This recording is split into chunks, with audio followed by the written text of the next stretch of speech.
The views and opinions expressed here on Wrestling Winedown are those of the host and do not necessarily reflect the official policy or position of any other agency, organization, employer, or company. What's up, guys? It's Lo, and you are tuned in to Wrestling Winedown, a female-founded and hosted podcast dedicated to professional wrestling and our favorite adult beverage. Seeing women within the professional wrestling media sphere absolutely warms my heart and makes me so proud, but there is just something about seeing a Black woman in professional wrestling media that just hits different. I am so honored to be joined by Lyric Swinton, who is a wrestling writer as well as a podcaster. Lyric is spilling the wine on her love of many different types of professional wrestling, as well as what has kept her interested in the sport for so long. We'll also be talking about how Lyric got her start as a podcaster as well as a writer, and what it means to her to be a Black woman in this predominantly white male space. On top of being a part of wrestling media, Lyric is also a PhD student, and she's diving into her tips for time management. If anyone knows time management, it is definitely this lady right here. So grab your favorite glass of bubbly. We're going in for the 3 count.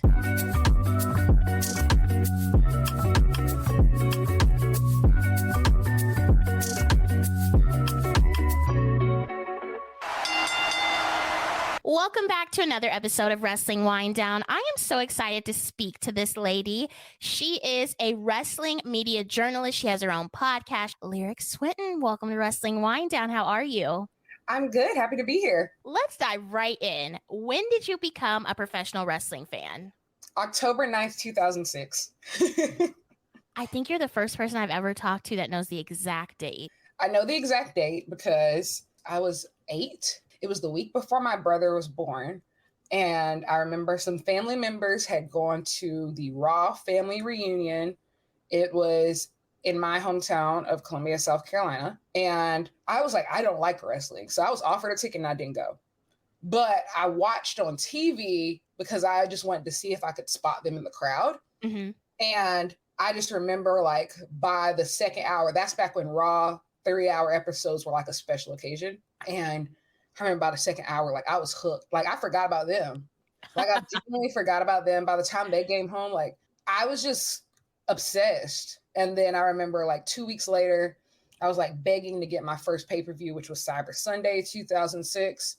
And yeah, the rest was history. But even though that was like my first time like becoming a wrestling fan, I feel like over the past 16 years, like I've had different entry points, and like as my interest wanes as a fan, like, you know, I got into TNA and I was still into WWE, and then I kind of like waned off for a bit. And then with high school and NXT, Black and Gold NXT, then I start peaking as a fan again. So I've had like different, and then like now, in recent years, like it's been all AEW, Japan, stuff like that. So I feel like I've had different rebirths as a wrestling fan, but that was number one. That started it all.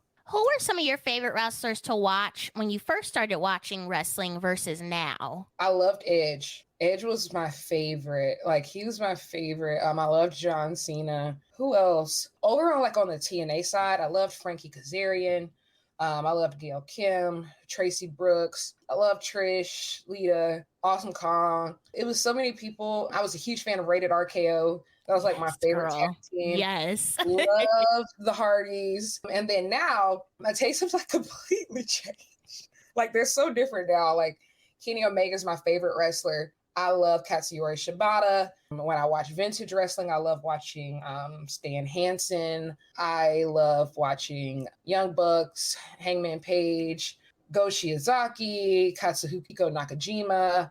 I like watching vintage Joshi wrestling. So Akira Hakuto. I love, like, you know, Willow. I love Jamie Hayter. So my tastes are completely Hazuki. So many different people. Bianca Belair, of course. I have very eclectic tastes now. I like a little bit of everything. I have to ask you, you are one of the only people I know that watches New Japan in real time.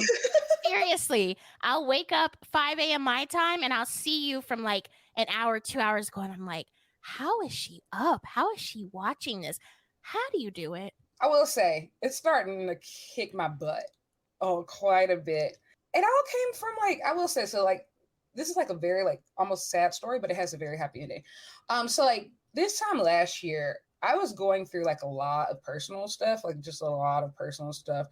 And like all my friends had moved away or like, like had just like been out of my life, or it was just a lot of transition. I was like really alone, really depressed, having health issues, just mental health, a whole bunch of stuff. And like, it really caused me to like reconnect with wrestling. And that was really kind of like my safe space. And I remember I went to my first AEW show in person last year. It was March 30th. And then I've been like, keeping up with the product more. And I remember I was on Twitter and I saw a promo from Eddie Kingston it was 2 hours before Double or Nothing 2022.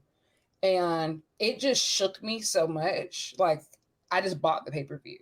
And then I was just watching like crazy since then. And then like, obviously I follow him and he's a huge Puro fan, huge Japanese wrestling fan. And so when he was on Twitter, he used to always post like match recommendations. And so I started watching some of them like on YouTube and stuff. And I was like falling in love with the stuff. Then Forbidden Door happens. And I feel like my entire world changes. And now suddenly I want to know everything. And like, I was so depressed during that time to where I didn't really leave my house. So it's funny now, for just hours at a time, I would just sit and watch years worth of content because I feel like Japanese wrestling, it offers a feeling of passion. Like I felt like when I was feeling really numb to the world, it offers a passion, like the intensity. Even if you can't feel anything, you have to feel something when you're watching like certain things. And Shibata was like one of those people for me. And so that's what that was kind of born out of just, okay, I started watching all this vintage content last year. But then I was like, oh, I want to do the thing real time. And so I told myself, I said, you know what, this year, stay up for one show. Just stay up for one show. So I stayed up on January 1st for the Noah New Year show. So it wasn't even New Japan. Actually, no, I'm lying. The first show I ever stayed up for was December 29th, the Stardom show, Dream Queendom. I was like, okay, I like this. And then January 1st, stayed up for the Noah New Year show. That was when Shinsuke Nakamura faced Great Muta. And then I'm like, okay, cool. And then, of course, there's the Wrestle Kingdom show with everything, Kenny Ospreay, and like, by then I'm just like, okay, I'm committing my life to this. So I live here now. I live here now. This is my jam. So that's just really where that comes from. And it's just like, me personally, I just have FOMO so bad.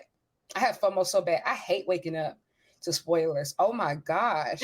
And like a lot of times, like I'll forget to like mute different things. And even so, like you can't mute everything. And right. Yeah, I hate FOMO. And also it's just, there's nothing like that passion of just, when I watched Wrestle Kingdom, it felt like being a kid all over again, of like how that feeling I used to get about WrestleMania, of like being a kid and like it's just childlike wonder. That's how I felt during Wrestle Kingdom.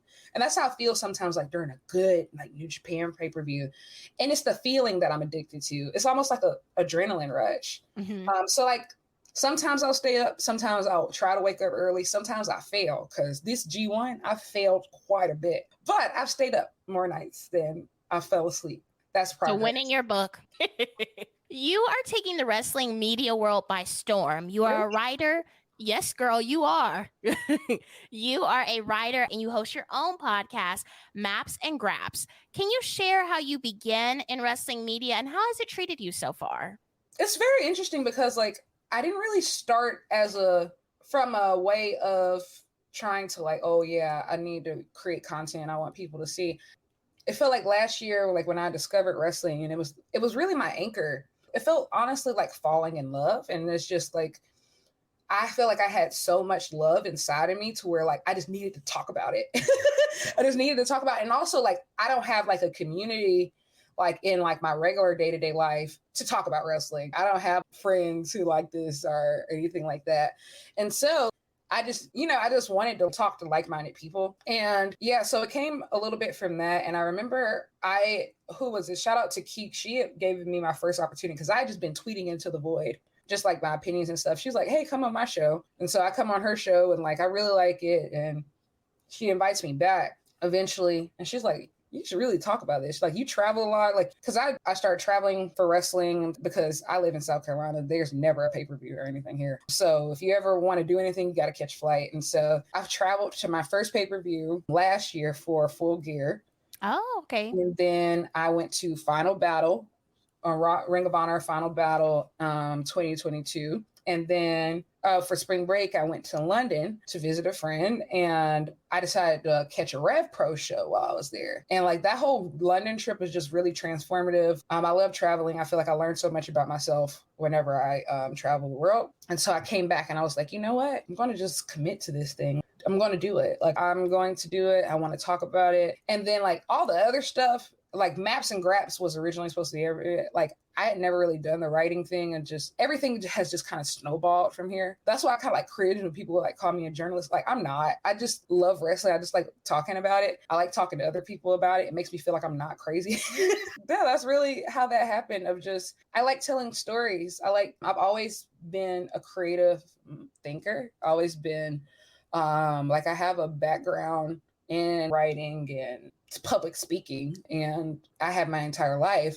So I was also a sport entertainment management major in college because I wanted to work in wrestling, and I got really discouraged. And so by my sophomore year, like, I didn't feel like there was any space for me. This is before AEW was created, and like there wasn't really a lot of options. And so I kind of pivoted to a different career path. And it's like when I finally came back to wrestling, I see so many diverse faces, and I see so many different opportunities now. And I see these communities, and I see all these like powerful women talking about wrestling, and it just feels completely different than when I first wanted to do this. And it's just like, okay, like I feel like there's actually a space for my voice now. As for how it's treating me, it's going. I mean, I have very thick skin. I have a background in politics, so like all of this is just child's play. But it's been good. I'm very grateful. It's been a really high part. The highs outweigh the lows for sure.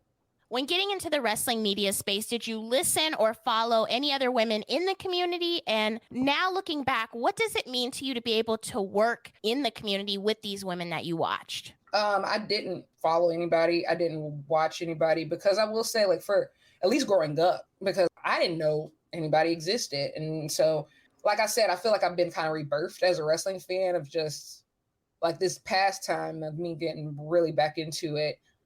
I'm now discovering like all these different voices. Like Keeks was probably the first one at All Elite Keeks. That was probably the first one.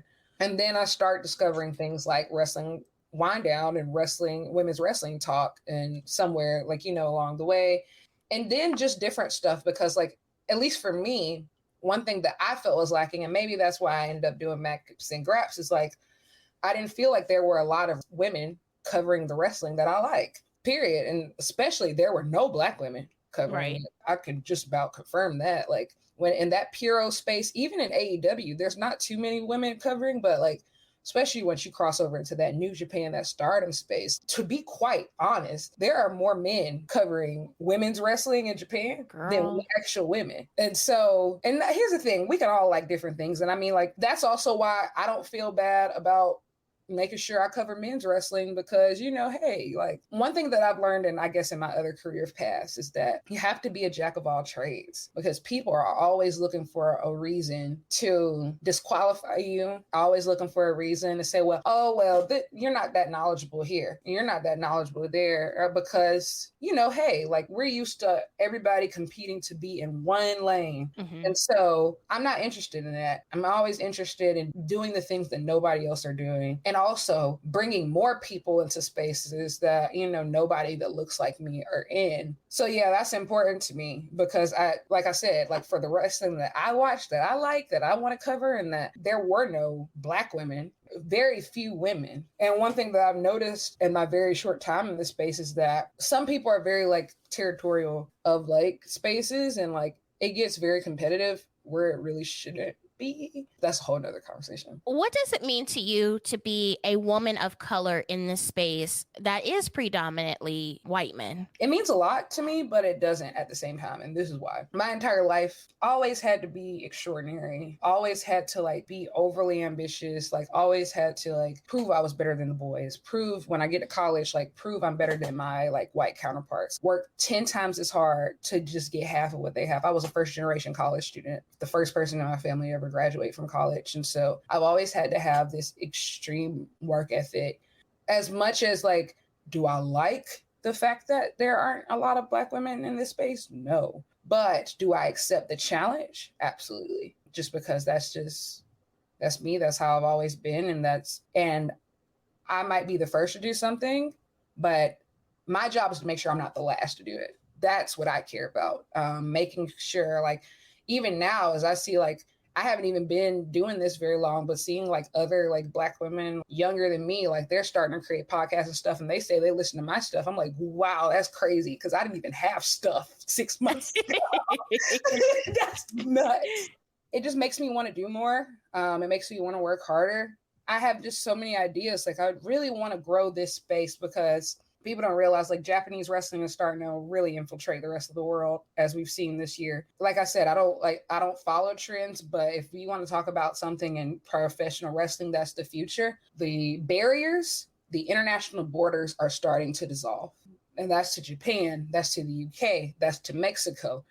As you know, as we digitally get more advanced, and like streaming gets more, high quality, and then like everything, the borders that have traditionally kept professional wrestling separate are now starting to dissolve. And so I think that it's important that Black content creators, specifically Black women, are not left behind in the midst of this. We got to stay on the curve of what's popping, what's cool. And also, in my opinion, the best professional wrestling that's happening right now. Companies are starting to collaborate. There are shows like being at Forbidden Door was absolutely crazy. Like, it feels like being in the best of both worlds, at least personally for me. Things are starting to happen. Like, people are starting to be like, hey, like, I want to go study abroad in Japan because I like wrestling. Or I want to go, like, go see Triple Mania in Mexico because it's on my bucket list. Or something like that. Like, the borders are starting to dissolve. And so I feel like it's important for me as a Black woman to try to create other spaces for, other Black women to be able to stay on the curve. Speaking of representation, you wrote an amazing piece around Juneteenth in regards to the Black women who have taken over the wrestling world in 2023. What does it mean to you as a Black woman to see other Black women be able to showcase their skill and their power inside the ring? And I must say, you started watching around the time I did. You saw the complete lack of representation then. And now we do have a lot more Black women, but in my opinion, it's still not enough. But again, what does it mean to you? I think it means so much to me now, because I am living proof of what happens when you're discouraged and encouraged. I went to college for this because I wanted to do this. And I remember just seeing, like, for example, like WWE had an internship program, and everybody they would select was white. I would apply, I think I applied twice. And like, they would just accept these white collar kids, and never anybody like me. And then you look on TV and like, it's never anybody like me. And like, so I feel like I got so discouraged from the management perspective, and then you turn on TV, you're discouraged by the product. And it's just like, that's why I gave up on wrestling the first time. Like, that's exactly why I gave up on wrestling the first time. And I feel like ever since I re-entered the space, Jade Cargill was a big reason why also of like getting me back into like it full swing, just because one, like, she's Jade Cargill, but two, I had never seen like people really invest like the way that AEW like invested in her to like build from the ground up. I was like, oh, they must be serious. And then like, I will say, like, one time I did get back into wrestling was the Bianca versus Sasha main event. I'm like, wow, that it just a glimpse into what's possible. And even like when I was in high school, I was obsessed with Mercedes. Oh my gosh, I was obsessed. Like the NXT days back in the day. It's funny, like I said, it's funny now, but like I was so broke back then. I had got my first job my senior year of high school, and I didn't even have a bank account, but I would go cash my check that I made at the grocery store, because I was working at a grocery store, every single Friday. And I would go to Walmart and I would buy the WWE Network gift card so I can get 3 months at a time. And then I would buy a Visa gift card. So, because, NXT used to be solely on the WWE Network. Right. And then I would buy a Visa gift card so I could order my legit boss t-shirt. Because I was just like, I need to support my sister. She was 23 at the time. I was like 17, I was obsessed. Like Oh, everything about her, like I was just like, I had never seen that. Like I just yeah. never seen that. And like she was main eventing and doing all this stuff. And then like, I feel like my interest waned again on when she went to the main roster. And I felt like she was Mm-hmm. so mishandled. Like I just felt like she was so mishandled. I was like, this is it. Like Right. this is, y'all, it couldn't get much more clearer. Like this is the girl. This is it. And so, yeah, I've always been getting discouraged and discouraged and discouraged. But like, I feel like this last time around, I've just been so encouraged. Obviously, there's definitely room for growth because just being in the room, like, of just seeing, I was in the room when Athena won her title. Mm-hmm. And it just gave me chills because I just remember seeing her be mishandled and just when she took back control of her character, like just the power, like I said, like it just felt like I had so much love inside of me and I just needed to write about it. And like, of course I love that other people love it. That's great. But that's not why I write it. It's just typically it's because I just have so much emotion inside of me. Like, and I just feel so proud to just exist in a time when all of these women exist because I know what it was like to not have them exist. But there was a time where we could only bring up two people because there were only two people. Yep. They didn't get half of this. And that's a whole nother argument because when we talk about bringing legends back and stuff, I really, really hate that people like Jazz and Jacqueline did not. Say it. They don't get an opportunity to come back because they did lay the platform. But man, like it's just beautiful. Like it's just absolutely beautiful. Like I remember when Mercedes took a picture with Aja Kong, I got chills. Like this is history. Like we are living in what I believe is the most triumphant and successful time for Black wrestlers in history. 100%. And I'm gonna stick beside it. People can say whatever, Attitude Era. I don't really care. I think that this is it. Like seeing somebody like Willow, who's actually my body type, that's insane. And she has been killing it, like just absolutely doing the thing. And I love the versatility of women of just, yeah, you can do TV, you can do Japan, you're doing this, you're doing like that versatility to hit all these different styles. We've never seen it. We've never seen it. Trinity betting on herself, glowing in Impact. We've never seen it. Seeing little Black girls, like especially like my goddaughter, I've gotten her into wrestling, and so she has all these Black action figures, and she whips her ponytail like Bianca, and she wears this stuff, and it's just like I was never handled that carefully growing up. My passion was never handled with that level of care, and also I never had that outlet. Just never had that outlet. I never could say like, oh yes, like I'm gonna go buy this, I'm gonna buy this, I'm gonna buy this. I want to look just like you. I want to look just like you. Just opportunities that didn't exist, and just seeing like this younger generation be able, like Bianca's entrance at WrestleMania, literally made me cry. Of just all these little Black girls just dancing. It's amazing. Like it's just girl, you got me tearing up right now. You got me tearing up on my own show. Yeah, it's just amazing in it, and I can't even put it into words. Like I said, like last year, I was at one of my lowest points. It's given me confidence. It's given me personal confidence in my own personal life to go out. Because the thing is, what people don't realize is for wrestling to truly diversify, it has to diversify from the ground up. So it can't just be the talent. You see the nasty things that are said about Black women in wrestling. They need media. They need people who are going to tell the right stories when people get ugly and nasty and racist and sexist. They need somebody to point out the stuff that they're doing and say and protect them. They need us. Like they need shows like this. They need people to write articles about they need somebody to highlight these wins, because there are always going to be people on the internet who are quick to pull out their losses. And so I realized like if they're being brave, I have to be brave too. Like if they're being brave and risking whatever, because we know how, as beautiful as wrestling can be, we know how nasty it could be. And so if they can be brave, I feel like I have to be brave too. You've had the opportunity to interview and work with some amazing individuals inside and outside of the ring, including Mariah May, Katrina Blake, and Jada Stone, to name a few.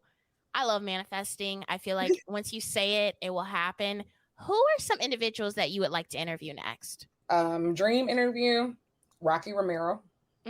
I think that he is top 5 most influential man in pro wrestling, and I think he's absolutely brilliant. Eddie Kingston, Athena, Kenny Omega. I have questions for him. You need to ask Kenny why they had him shirtless in that video game promo. Why did he not have a shirt on? Why would he not? Let's ask the real questions here. Trying to think. Mercedes. Mercedes. I'm gonna be honest. I don't want to interview Mercedes right now. Like, it's a lot of people, especially Black talent, and this is why. Sometimes I don't want to interview you right now. I want to interview you years down the line once you don't care no more. Like, once you could say whatever. Because I feel like, because I know why that I 100% get it. People are always looking to misconstrue their words, this, that, this, there. And like, I would want like that real, raw, unfiltered, not just, regular press tour. Of course, I'll take a shoot interview. Exactly. Like, I'll take whatever, hey, I'll take whatever I can get. And also, not even just more so like from a shoot, I don't want not just the dirt, but I think like there's only a level of understanding that can be received in hindsight. I think that a lot of things, especially, you have to think, it feels so normal now, but Black women in Japan just happened like 8 months ago. And now we've seen Mercedes compete there. We've seen Willow compete there, and so I feel like certain levels of understanding can only be received in hindsight. So I would love to ask, a year or two from now, looking back on like the Wrestle Kingdom moment and like Sakura Genesis and All-Star Grand Queendom, what was that like? Like, what do you think that, the impact of all that was on the industry, period? So yeah, I think that those are the big ones. Of course, I would love to interview some Japanese talent, but I don't speak Japanese. So I don't know how to do that quite yet, but I would love to. Along with the multiple hats you wear within the wrestling community, you are also a PhD student. How do you have the time for everything, girl? Do you have any tips on how to maintain a career in wrestling media while you're also pursuing higher ed academics? I'm still figuring that out. I will say that is actually my next big challenge, just because I started the podcast, et cetera, and everything right at the end of my semester. So I think 3 weeks before finals. And so obviously things hadn't gotten like super crazy yet. And so the real challenge really begins this month. And so, but I do think that's one thing about reaching your lowest. There's really no much lower you can go. And also I feel like I know so much more about myself, and I know my boundaries, and I know my limits. And also I feel like there's been times in my life where my job and my work has overly consumed me, not added to me in any way. And I feel like wrestling, even when it's exhausting, it always adds to me. It makes me better. And so I feel like I just know myself a lot better. So I'm going to, this is going to sound crazy, but I think I'm just going to just go with it and try to balance. And I will say, my professors, although they don't 100% understand it, they are absolutely intrigued by the wrestling stuff. They always ask about it in class. And also and I had a professor last semester who actually was a big wrestling fan. And I remember he told me on the last day of class, he was just like, yeah, if you want me to read anything, that's fine. And I also am very passionate about planning on using wrestling as my dissertation work. I want it to be a part of my research because I don't think that I'm going to finish my program if it's not. And also too, like I said, I have a lot of ideas. I think that there's a lot that needs to be done in wrestling, from an academic standpoint. Mm-hmm. And I think it shows every day, wrestling history is so warped because we don't have a public history. Wrestling history is split between, one company owns basically everything that ever happened before 2000. And then everything after 2000 is kind of split. Wrestling history is just so split up, or everything else is in behind the paywall for the observer. We don't have museums. We don't have exhibits. This past weekend, I went to Washington, D.C. To see Beyonce, and I went over to the the African American History Museum. And I'm going through the sports exhibit. There's nothing about wrestling. There's stuff about boxing, but there's nothing about wrestling. And part of my journey that's been so fun, I would say, of like the writing and like the podcasting and like the people that I meet, learned so much about wrestling history. Like, for example, Muhammad Ali, he has this huge exhibit and, in the museum, and rightfully so. But what they don't mention is he had a mixed martial arts kind of match. The actual match was terrible, but it's the significance that counts, against Antonio Inoki right after the start of, New Japan Pro Wrestling. It was in Japan. It was streamed to millions and millions and millions of people across the world. And, like, there's so much history. Wrestling is a part of history. And its impact shouldn't be, limited.